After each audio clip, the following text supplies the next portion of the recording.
And today I had the opportunity to talk about syncope. So syncope is very common for patients, and in particular physicians who do acute care. The data suggests that 1% of all ER visits is due to syncope.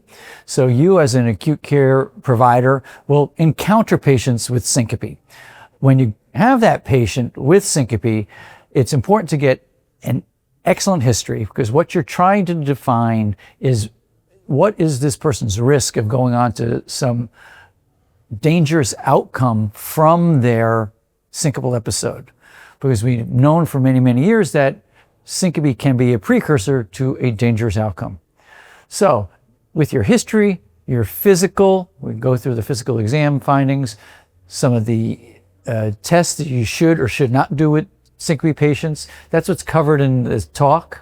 We go through a number of EKGs that are really pertinent to find little subtle clues that the patient may go on to a malignant ventricular arrhythmia. That's very, very important. You want to do that in patients who have syncope. And then we talk a bit about the outpatient workup, what's useful and what's not useful in working up patients with syncope. We then talk about what to do with the patient recurrent syncope. What options do you have, both non-pharmacologic and pharmacologic? And what happens if the patient even fails pharmacologic therapy?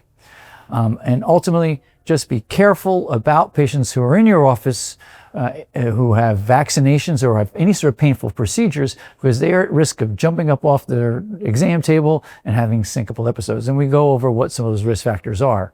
So that's the brunt of the talk. We want to make sure you're able to identify the dangerous underlying conditions that can cause syncope and which ones are benign, and we try to walk through that in this talk to help you decide and risk stratify your patients with syncope.